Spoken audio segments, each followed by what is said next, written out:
Amigos, ¿qué tal? Un gusto saludarlos nuevamente.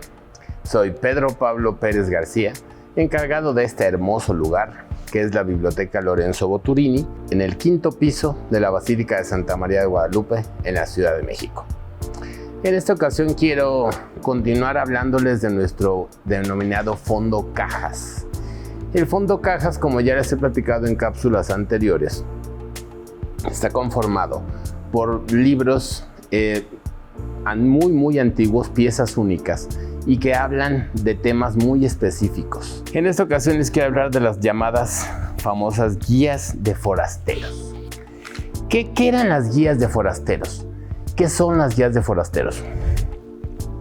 Desde tiempos coloniales y hasta el siglo XIX se editaron en nuestro país las llamadas guías de forasteros. Una cosa son los diarios de viajero. Hubo personajes tales como Alexander von Humboldt o Madame Calderón de la Barca, o incluso el que escribió una novela muy famosa llamada Bajo el Volcán, de Malcolm Lowry. Eran extranjeros que llegaban a México durante el siglo XIX, digamos recién después de la independencia, posterior a la independencia, y hicieron novelas, relatos de sus diarios, cosas de literatura e historia, ¿no? En la cual narraban cómo era el México del siglo XIX.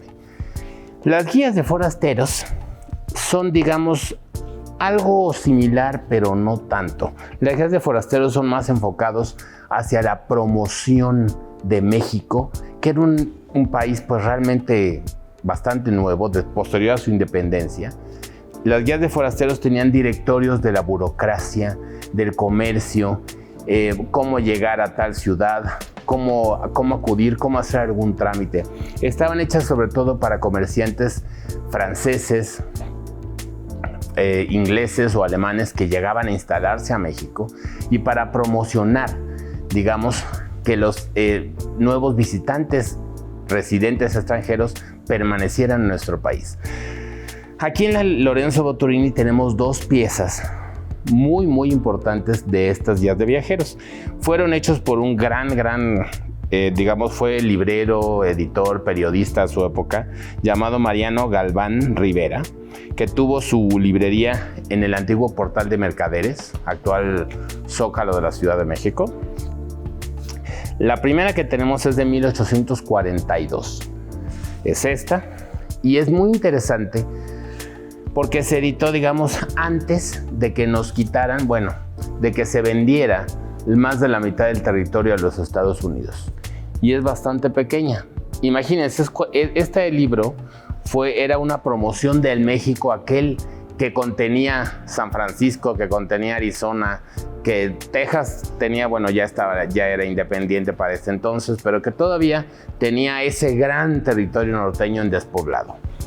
Tenemos esta otra que es de 1854, ya 13, 14 años después de aquella desafortunado evento de la historia mexicana, que de hecho la abrimos y en la portada tiene a quien fue el presidente en varias ocasiones de nuestro país, al general Antonio López de Santana, por algunos autores llamados Su Alteza Serenísima.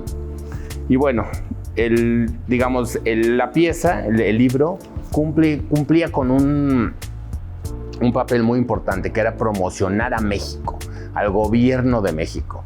Fue tan rentable y tan productiva para entonces que al final muchas veces contenía publicidad. Estas dos no, pero de otros años contenía publicidad diversa para todos aquellos que lo adquirieran y lo leyeran en su época. Y las dos están disponibles para consulta en la Basílica, en la Biblioteca Lorenzo Boturini, en el quinto piso.